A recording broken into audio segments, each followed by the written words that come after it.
l'avez vu depuis le début, on a besoin d'être concret, d'avoir d'exemples concrets. Donc je vous montrerai, on l'avait dit en préparant, de partir à chaque fois d'exemples concrets de la vraie vie. Et notamment Pierre-Michel Lorca, sur les opportunités. Quelles sont les opportunités, d'après votre expérience et ce que vous développez à la Fondation Fondamentale, offertes par les innovations en santé mentale au service des soins, de la coordination des parcours? Alors, merci d'avoir le plaisir d'être ici. Je sais pas si ça me Est-ce qu'il n'a pas été éteint? Ah, il a été éteint. Ils ont été méchants, ils vous ont éteint le micro. C'est Ludovic Saint-Malin qui probablement l'a éteint. Entre Clermontois. Donc en fait, juste pour reprendre un petit peu la thématique et les différents éléments, donc on parle d'organisation, d'innovation, et en fait, on a vu, là tout à l'heure on vient de parler des aspects numériques, en fait dans l'innovation, et ce sera le sujet de plusieurs tables rondes, il y a plusieurs aspects pour innover. En psychiatrie, dans le champ de la santé mentale, il y a quand même depuis 2018 et 2019 des modalités spécifiques, nationales, spécifiquement centrées sur la psychiatrie, comme les fonds d'innovation organisationnelle en psychiatrie, et qui ont été développés, qui sont financés spécifiquement pour développer des modèles organisationnels et permettre d'innover, en sachant qu'il y a une logique d'essayer de partir, alors c'est classiquement le fantasme, de partir de la base pour aller vers le sommet ou la généralisation.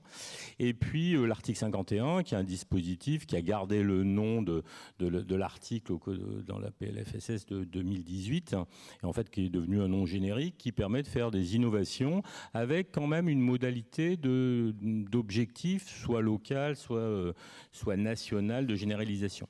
En fait, ces éléments-là permettent des innovations, et il y a un autre terme qui a été employé dans le titre, c'est la notion de trajectoire. La notion de trajectoire, c'est une notion intéressante. Alors, moi, je suis d'accord, il y a des modes en médecine, en santé publique, etc. Il y a toujours des modes. On s'intéresse aux choses. Et en fait, quand on veut obtenir des financements, on doit suivre les modes. Donc, il y a toujours des mots-clés. Le mot trajectoire est un mot-clé depuis un certain temps qui permet d'obtenir des financements plus facilement, mais surtout quand même qui réfléchit à une modalité différente que, par exemple, un mot-clé qui a été vraiment très utilisé il y a à peu près une vingtaine d'années, qui était le mot de réseau.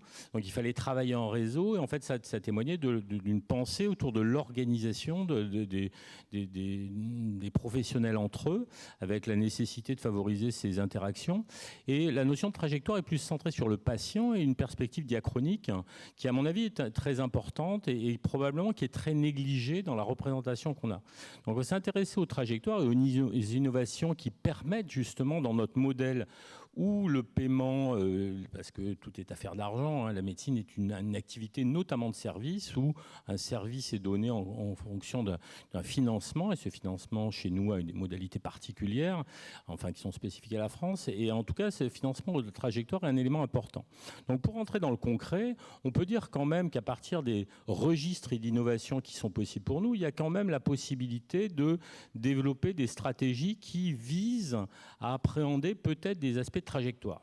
Je vais donner deux exemples. Un premier exemple qui est celui d'une réussite, d'une pépite du Fonds d'innovation organisationnelle en psychiatrie, qui est celui d'un dispositif qui permet d'utiliser l'imagerie précocement dans la trajectoire évolutive de la pathologie psychotique pour pouvoir mesurer les conséquences, et en fait qui a été identifié, porté par une expérimentation en Hauts-de-France, qui a montré son intérêt pour ce déploiement d'utilisation de l'imagerie, l'utilisation d'une technologie dont on tourne autour de son utilisation pratique, et en fait qui a pu maintenant être généralisé. Il y a 2 endroits où ça va se faire, à Nancy, Bordeaux, et il y a la possibilité, comme identifié comme pépite, d'une généralisation.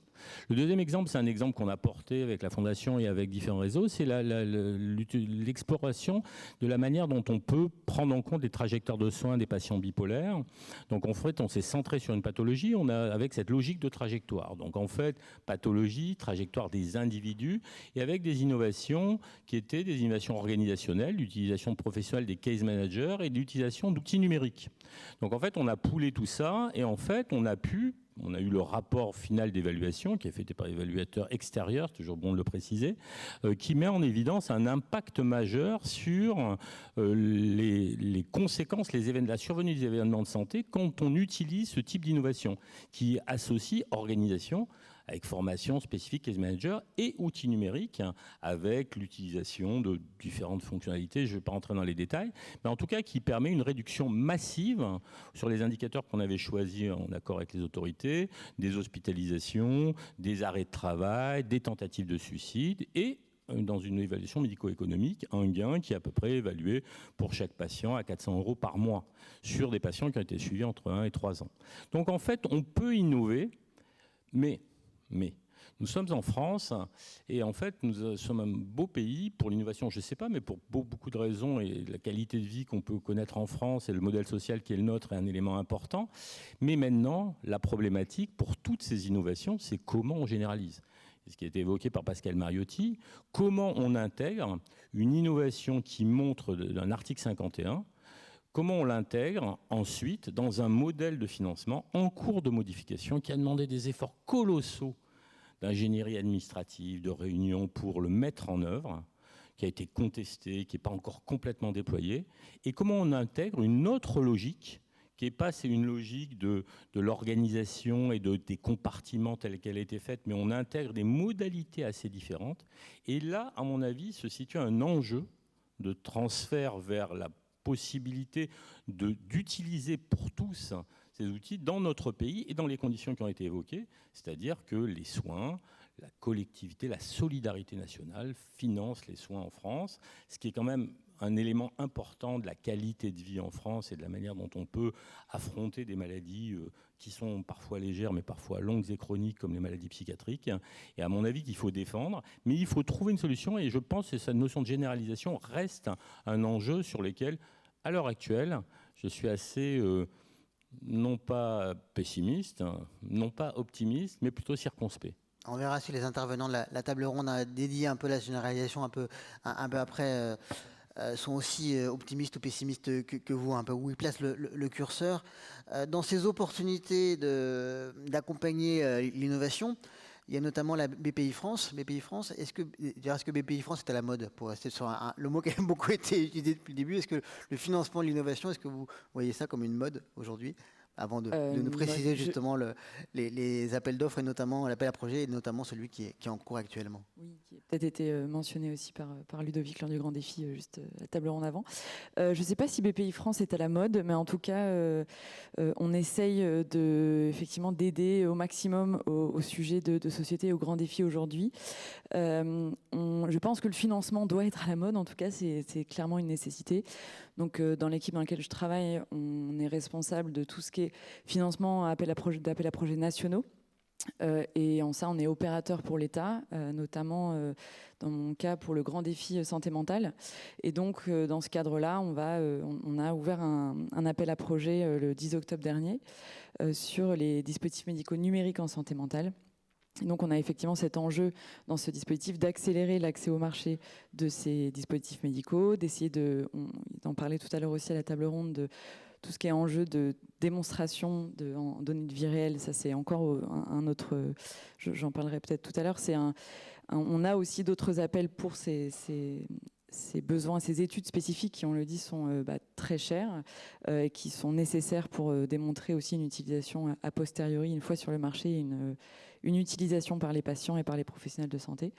Dans le cadre de l'appel à projet en cours sur les dispositifs médicaux en santé mentale numérique, on est vraiment sur le développement, l'accélération de tout ce qui est développement technologique, mais aussi études pour marquer, avoir son marquage CE, démontrer une efficacité, démontrer aussi un nouveau modèle médico-économique d'une solution.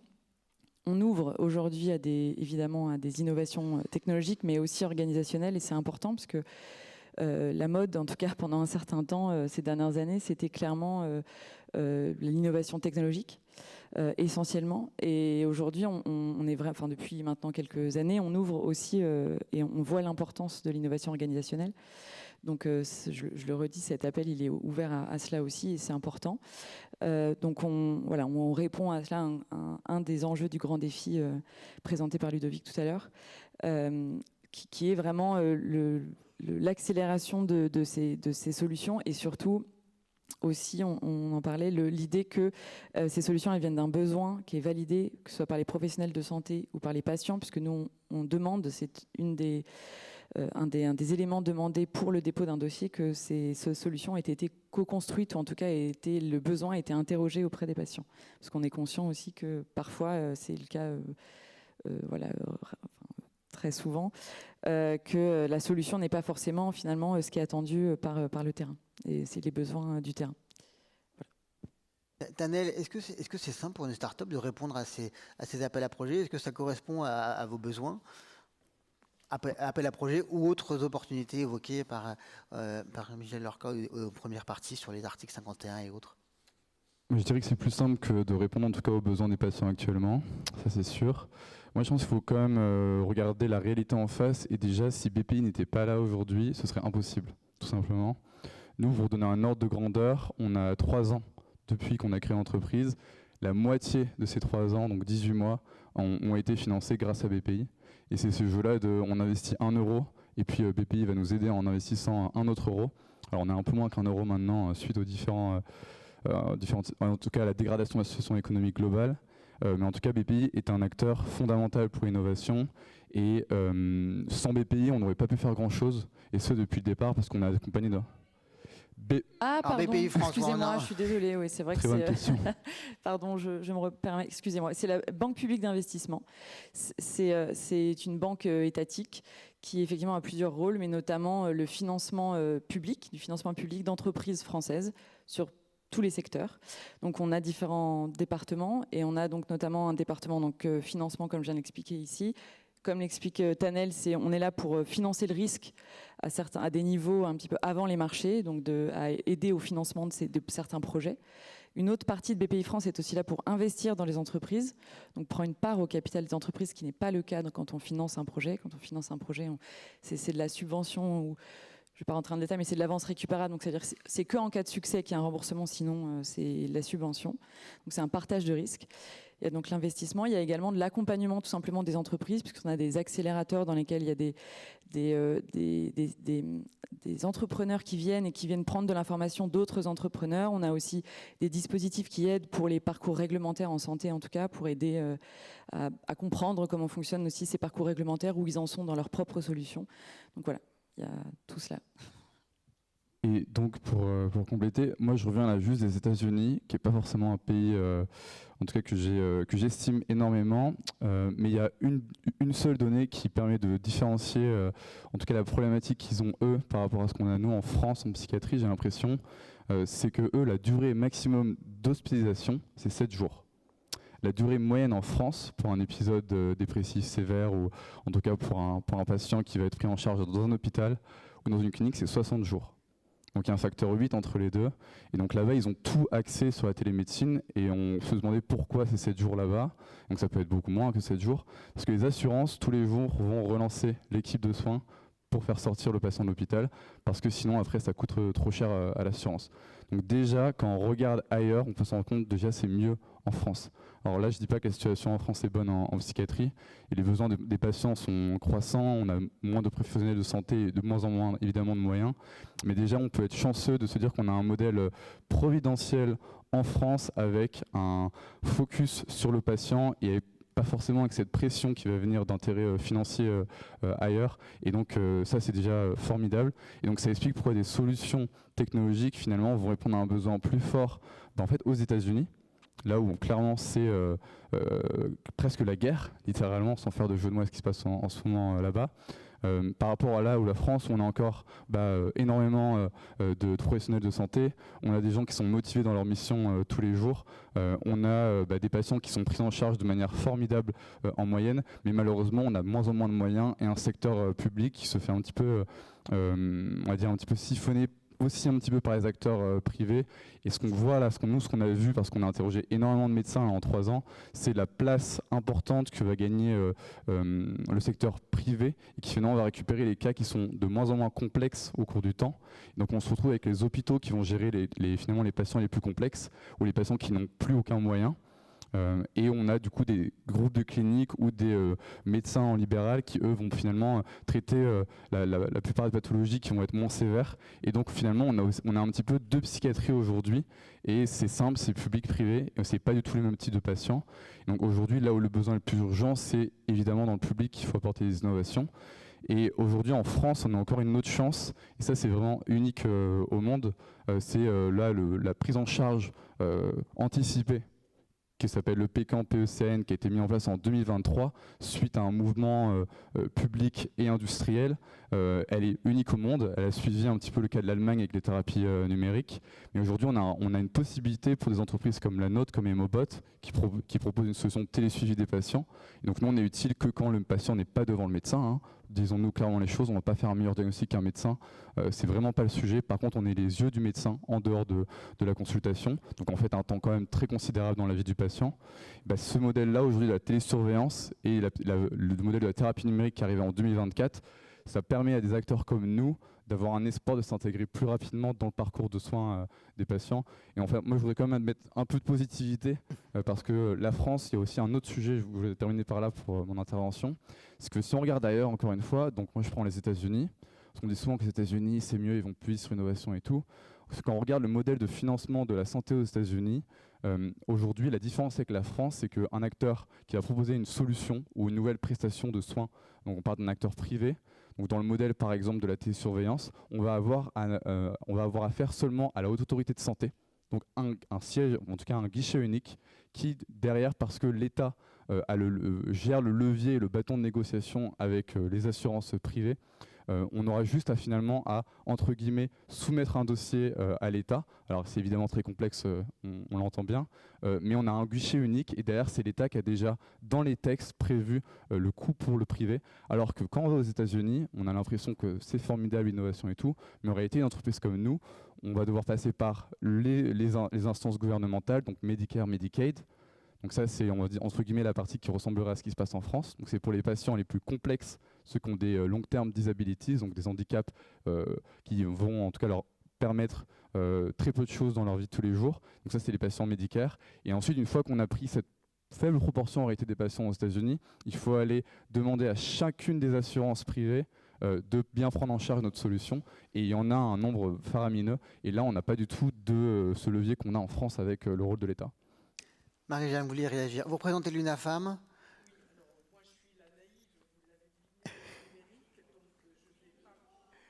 Je crois que le micro est éteint. Vous montez le... Oui, alors je disais voilà, que j'étais la naïve en numérique, donc vous l'avez deviné, mais il y a peut-être une première base qui n'a pas du tout été dite depuis le début. L'innovation, c'est avec une visée d'amélioration. On pourrait innover pour une psychiatrie sécuritaire. Donc non, aujourd'hui, nous, ce que l'on veut, en tout cas, c'est une innovation au service du patient, parce que trop de patients aujourd'hui n'ont pas le bon traitement pour vivre le mieux possible et n'ont pas non plus d'accompagnement. Donc c'est vraiment la base de l'innovation, c'est pour un mieux. Voilà. Et donc ça doit répondre aux attentes des personnes et pas forcément à leurs besoins. Donc pour que ça réponde à leurs attentes, il faut aller les chercher et aller écouter ces attentes. Donc ça, c'est vraiment un premier principe qui paraît absolument fondamental, quelle que soit l'innovation, que ce soit une innovation organisationnelle, une innovation technologique ou une innovation numérique. Voilà ce que je voudrais dire dans ce premier point. Et puis, l'innovation, c'est aussi oser le changement. Et oser le changement, c'est vraiment quelque chose qui va demander un travail de formation des patients eux-mêmes, formation de leurs aidants, formation des soignants et plus globalement, formation de la société en général. Donc c'est vraiment des points qui me paraissent extrêmement importants dans ce contexte de l'innovation numérique. Elle n'est pas en soi bonne, elle peut être extrêmement passionnante et intéressante pour le patient à la condition de prendre le temps d'écouter ses attentes et de faire en sorte de répondre à ses attentes. Est-ce que l'UNAFAM et les associations d'aidants et des familles sont sollicitées pour participer à la réflexion sur les outils?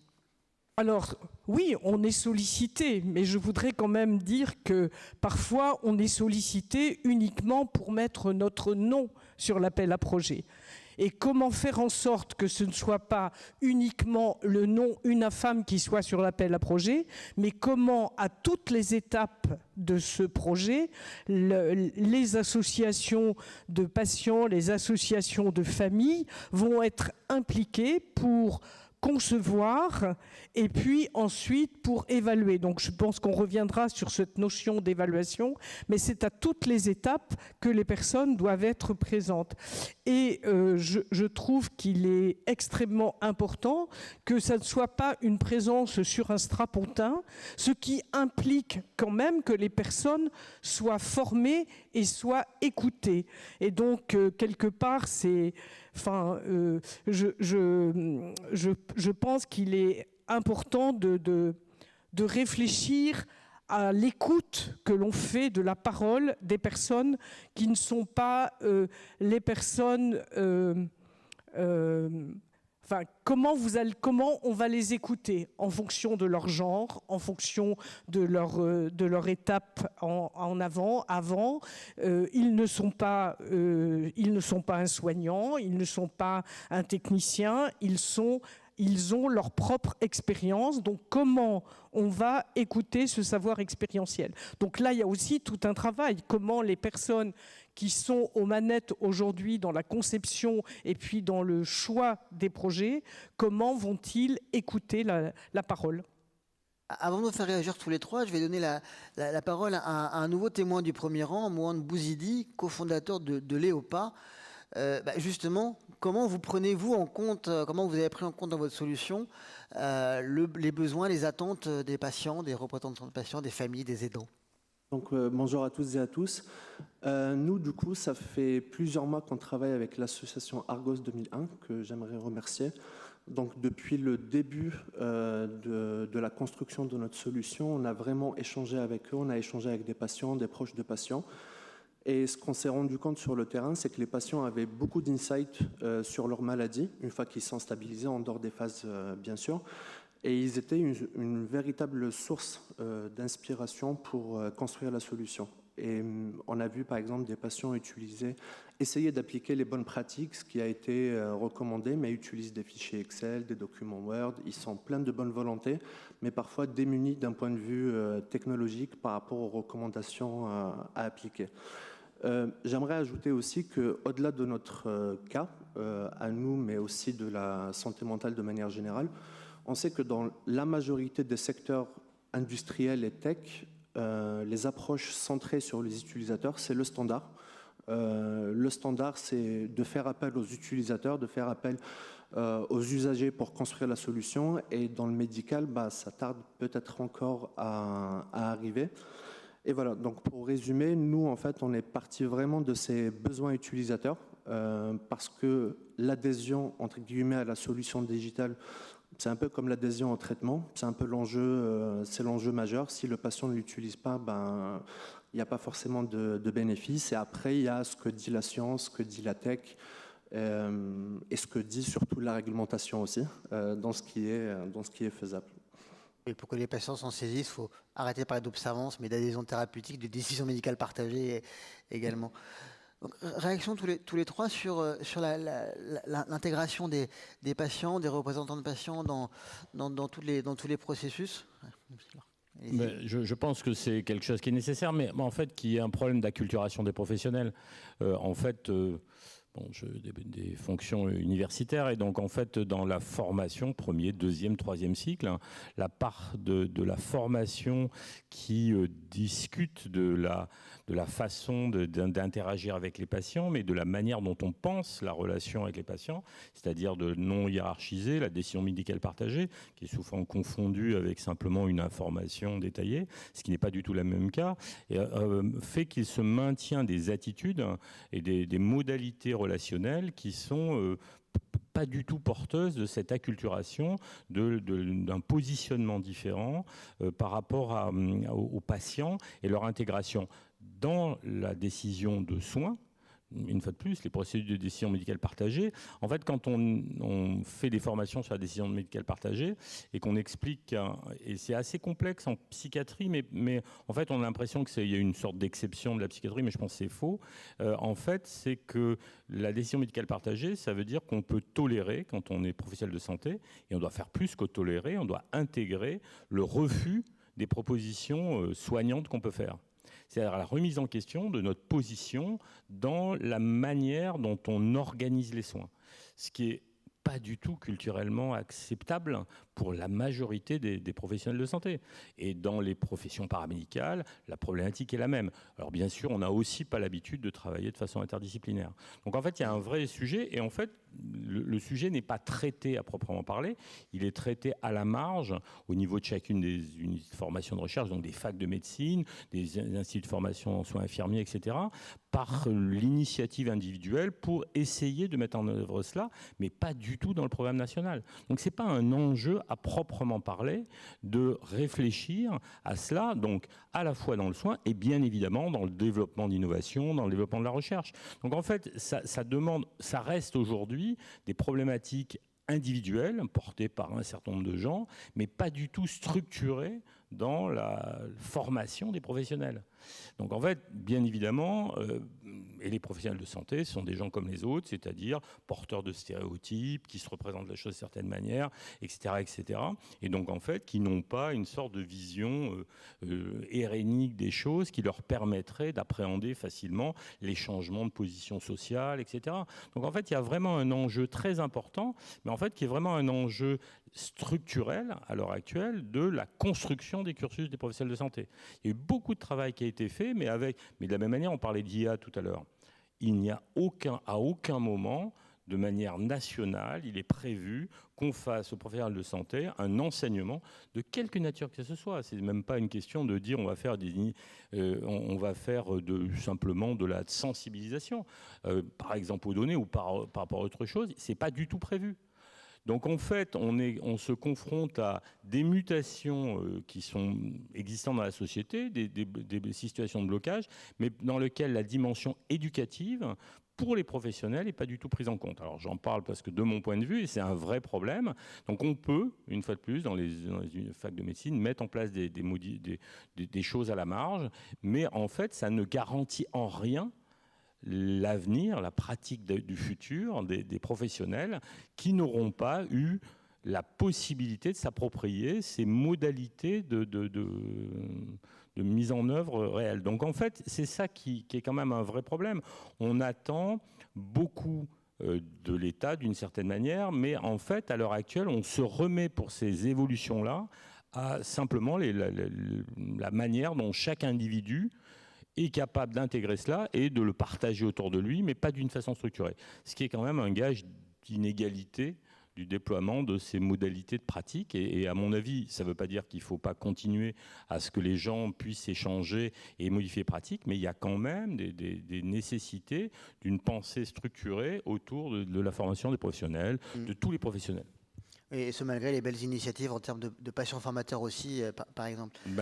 Ces initiatives restent des initiatives. Et en fait, c'est ça la question. C'est des choses qu'on peut faire briller pour une fac, dont on peut faire parler dans les journaux si on se débrouille bien. On n'a même pas besoin de beaucoup bien se débrouiller, mais c'est assez facile. Mais en fait, la question, c'est qu'en est-il de l'ensemble des professionnels ? Au moment où on se dit qu'on va augmenter le nombre de professionnels de santé, des médecins, mais aussi tous les autres professionnels, on invente de nouveaux métiers.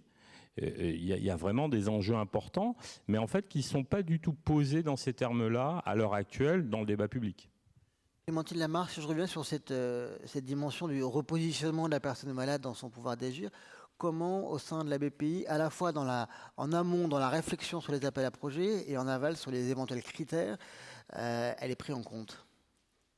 J'en parlais tout à l'heure, là dans le cadre de l'appel à projet en cours, on a ce qui reste qu'un critère, mais qui est un premier gage en tout cas d'intérêt du développeur de solutions pour la mise du patient et des professionnels de santé au centre du développement.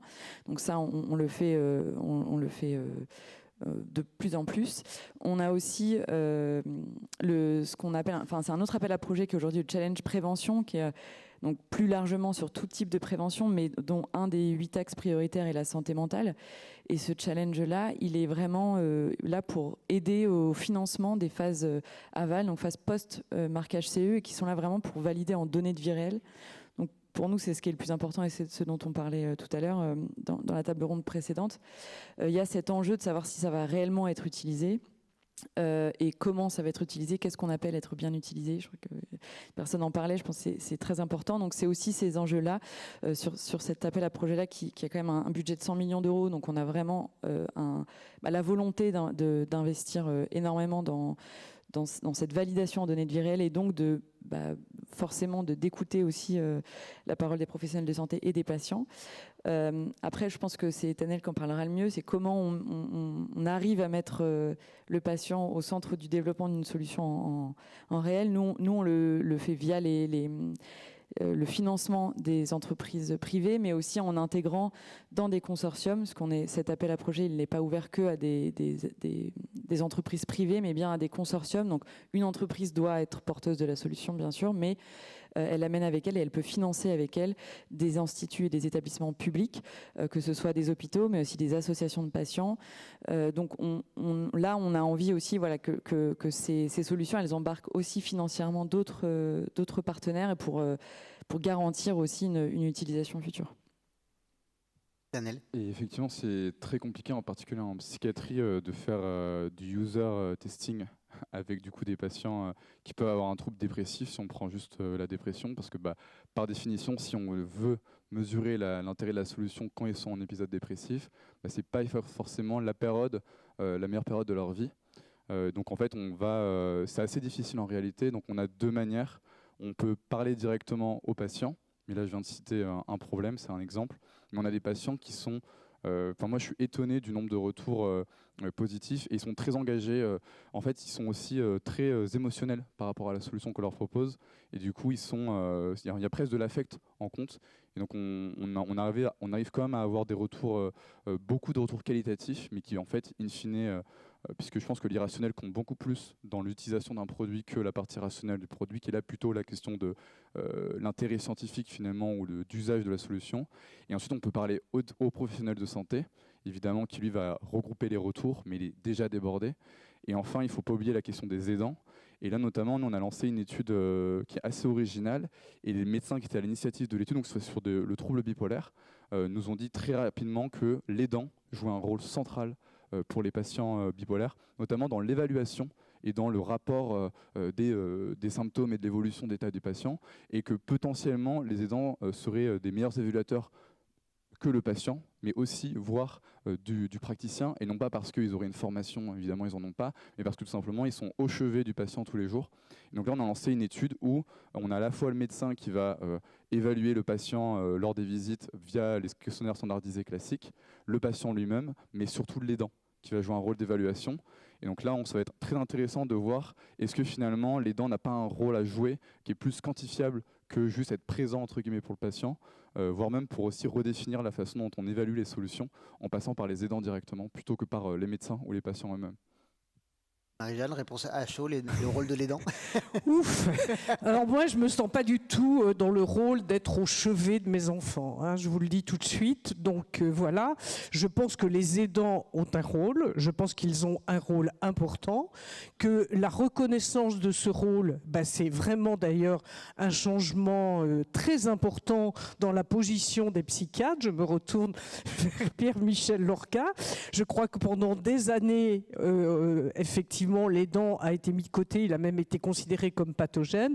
Aujourd'hui, on lui donne effectivement on reconnaît son importance, et ça c'est vraiment très important ce que vous dites, c'est-à-dire de reconnaître l'importance de l'environnement de la personne, et que dans cet environnement il y a effectivement la famille avec ses aidants, et puis il y a aussi le milieu professionnel. Donc reconnaître tout ça paraît extrêmement important.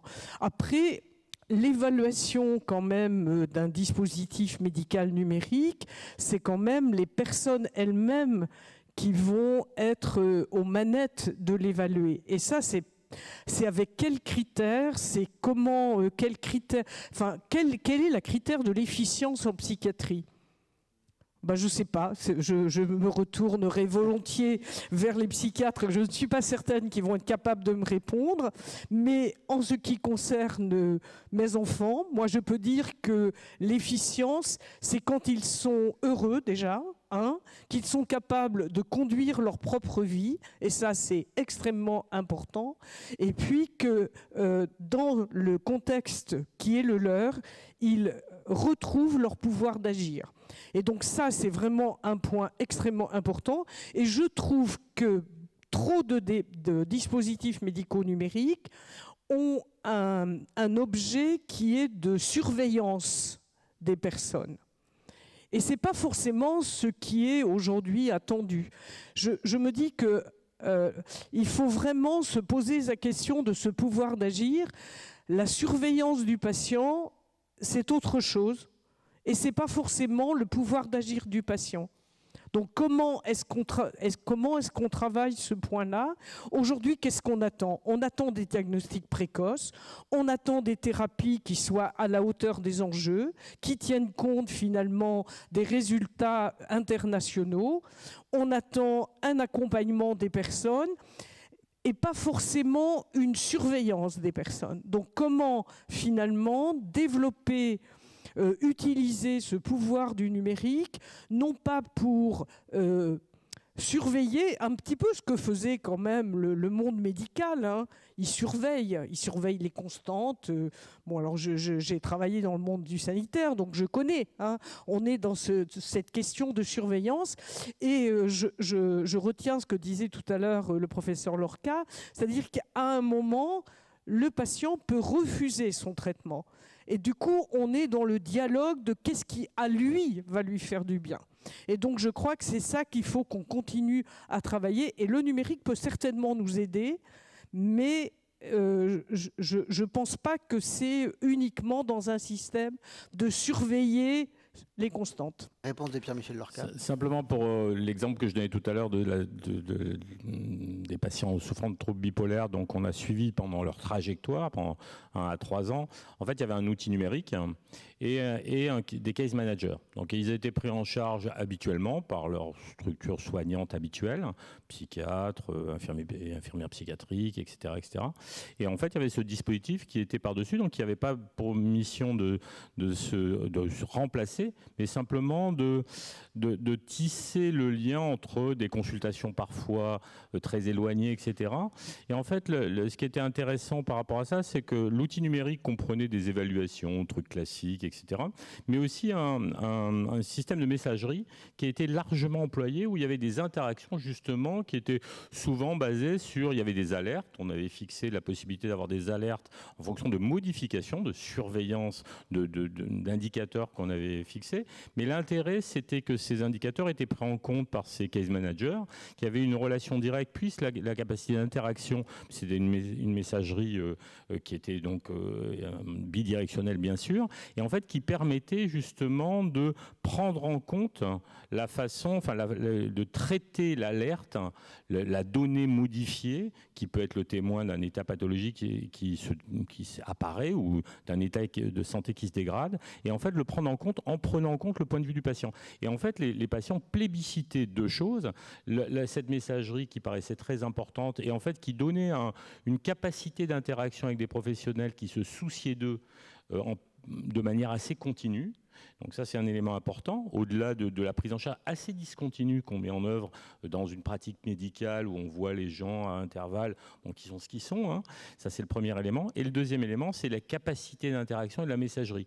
Et on a eu un taux de maintien dans l'étude qui est absolument très supérieur à ce qu'on imaginait, puisque plus de 90% des gens sont restés dans l'étude et ont utilisé l'application, mais avec un plébiscite, donc par ces aspects-là, et le fait que c'était vraiment le binôme d'un outil numérique, mais d'une capacité d'interaction avec un professionnel qui s'intéresse à cette trajectoire, pour revenir au terme employé, et qui permettait justement d'utiliser une manière d'interagir qui est importante. Mais ça demande une formation particulière, tout ça. Au total, malgré tout, comme je l'ai dit, la prise en compte de l'innovation organisationnelle et du numérique est moins coûteuse en termes de coût au global. Et en fait, on faisait à peu près 300 € d'économie par patient et par mois. Donc, ce qui n'est pas tout à fait neutre, hein, et avec des leviers de coûts qui étaient forcément l'hospitalisation, les rechutes, les passages d'urgence, etc., etc. Avec un truc qui était intéressant, c'est par exemple, on se pose toujours la question de la santé somatique des patients. En fait, on a mis en évidence là qu'il y avait une diminution de l'utilisation des ressources d'hospitalisation en médecine-chirurgie, mais aussi une augmentation des consultations cardiovasculaires. Ça veut dire que sur le temps, quand on discute avec les gens qui n'ont pas forcément envie d'aller voir un médecin, qui parfois va les tenser à cause de la manière dont leur hygiène de vie, leur alimentation, etc. Ce qui peut être parfois désagréable, et il n'y a pas besoin d'avoir un trouble bipolaire pour trouver ça désagréable. Et en fait, ça permettait d'arriver à avoir des interactions d'une nature différente. Donc on voit l'utilisation avec cet aspect hybride, avec la caractéristique du numérique qui permet ces interactions constantes, mais qui nécessite par ailleurs des professionnels. En l'état, ce n'était pas une IA qui répondait, mais qui nécessite des professionnels qui peuvent avoir ces interactions où ils sont dans une position qui n'est pas une position de dire il faut faire ça parce que ça, mais d'essayer de discuter comment on peut faire. On a ensemble une difficulté qu'on identifie, diminution des quantités de sommeil, quoi que ce soit. Comment on fait par rapport à ça? Et en tout cas, ça a quand même eu un effet. L'échantillon était quand même de plus de 1000 patients, hein, donc on est quand même sur un gros échantillon. Donc c'est assez intéressant pour dire qu'on a des innovations qui peuvent produire ça, mais qui nécessitent tout cet aspect d'acculturation et tout cet aspect de la manière dont on pense les dispositifs. Daniel, vous voulez réagir? Je voulais juste revenir sur le pouvoir d'agir des patients. Nous, on a d'abord développé un dispositif de classe 1, dans le sens où c'était de l'auto-suivi pour les patients. Et d'ailleurs, si on regarde aujourd'hui les 4 piliers de la télésurveillance, le dernier, non pas qu'il y ait un ordre préférentiel, mais le dernier, c'est l'autonomisation, qui n'est pas un mot très joli, ou l'empowerment des patients. Et en fait, si on regarde aujourd'hui les patients, donc nous, dans notre cas, c'est les patients qui ont des troubles de l'humeur, souvent, ils ne savent pas, ils n'ont pas le pouvoir de savoir, donc d'évaluer leur niveau, en tout cas la sévérité de leurs symptômes. Et donc, nous, on leur permet de s'auto-suivre, et donc de façon complètement passive, parce que historiquement, chez les patients bipolaires, on a des cahiers émotionnels, des cahiers d'humeur, etc. Nous, on l'a numérisé, on utilise le téléphone portable comme un outil de mesure passive, avec tout ce qu'on peut imaginer, la voix, les émotions faciales, l'activité physique, etc. Et derrière, le patient va pouvoir s'auto-suivre en continu.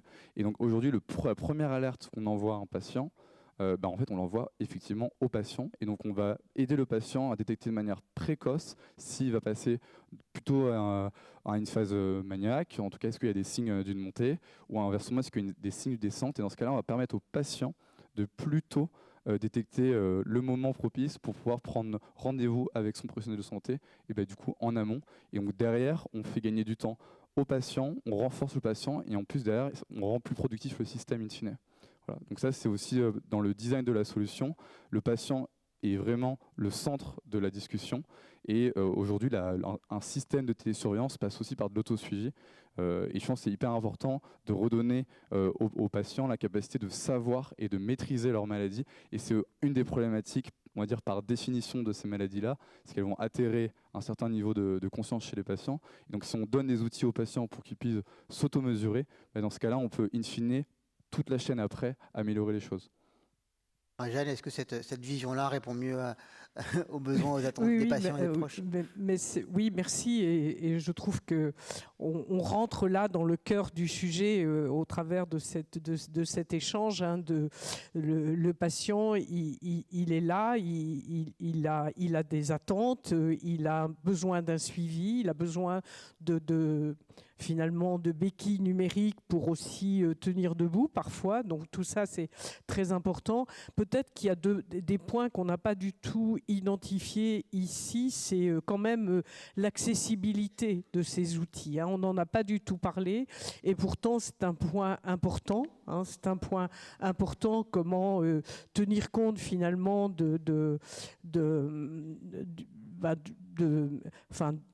du contexte socio-économique des patients. Donc, or, il faut en tenir compte de leur accès à l'outil numérique. Certains ont un accès très, très facilité, bien plus que le mien, je reconnais, et d'autres pas. Donc, comment est-ce que, quand même, cet accès à ces outils numériques va être justement accompagné par les soignants? Donc là, je crois qu'il y a vraiment un travail aussi de réflexion à faire sur l'accessibilité l'accessibilité. Et puis sur la visibilité quand même, hein. C'est-à-dire qu'on a parlé de l'évaluation, mais comment finalement faire connaître cette évaluation aux patients, faire connaître cette évaluation aux aidants, la faire connaître également aux soignants, ça va très très vite. Et cette visibilité des outils et de ce qu'ils vont apporter à un moment donné X pour la personne, je pense que c'est vraiment des vrais enjeux pour le numérique aujourd'hui. Et la force du numérique aujourd'hui. Et c'est sa force. Voilà, c'est à la fois un enjeu et sa force. Il semble évident, de toute façon, à ce stade de discussion, que la diffusion des innovations passe par l'information croisée, la collaboration avec tous les acteurs. Est-ce qu'on prend une question rapide dans la salle, une réaction éventuellement? Sinon, on passe à la table ronde suivante. Peut-être allez-y. Un commentaire par rapport à un paradoxe qui a été soulevé, c'est que ça a été dit sur la première table ronde, la plupart des innovations sont plutôt des développements autonomes. Et on voit qu'effectivement, la littérature et les données de preuve mettent en avant que c'est plutôt les solutions qui fonctionnent en interaction avec un professionnel de santé qui sont plus efficaces. Mais on est rattrapé par des problématiques médico-économiques qui font que dans la balance, la solution autonome est quand même beaucoup plus simple à développer et finalement à vendre sur le marché. Et donc c'est aussi un paradoxe qui, pour des raisons médico-économiques, pour lesquelles on est rattrapé au même titre que les populations de patients qui sont visées par ces solutions. Sans surprise, les troubles dépressifs arrivent en numéro 1. Et il y aura une réflexion aussi à avoir pour favoriser le développement d'outils qui touchent, on va dire, des niches d'indications et de populations de patients, puisque pour des raisons aussi médico-économiques, on sera confronté à cette problématique. Donc les soutiens qui ont été évoqués, BPI France autour de la table, etc., ont évidemment un rôle important à jouer pour soutenir le développement de solutions qui ne sont pas forcément bankable aussi. Voilà.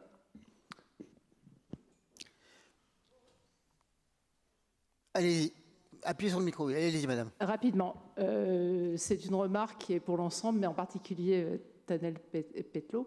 Ce que permet ce type en fait, d'application qui permet de suivre le patient au jour le jour et surtout en dehors du cadre médical, et là c'est très important parce que je pense que quelque chose que les psychiatres ne veulent pas souvent reconnaître, c'est qu'en fait, souvent, l'entretien qui se passe au cours de la consultation n'est absolument pas représentatif de l'état de la personne.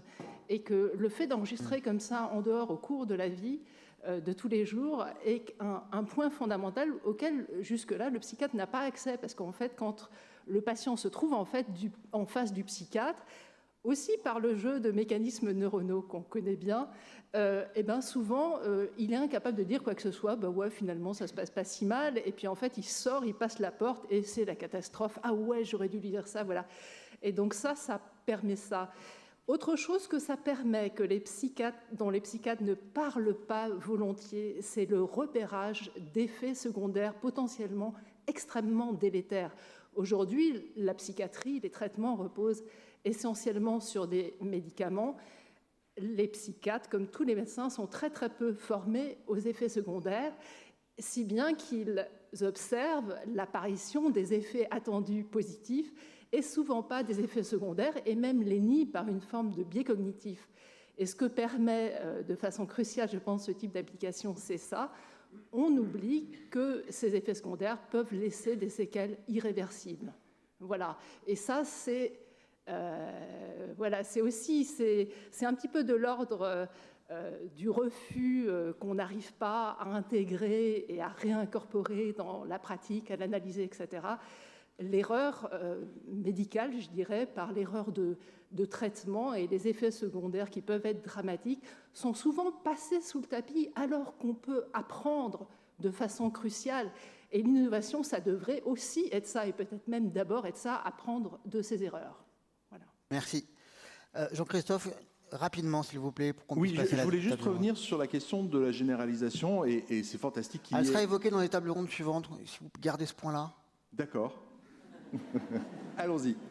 Voilà, comme ça, excusez-moi. Merci beaucoup à tous les quatre.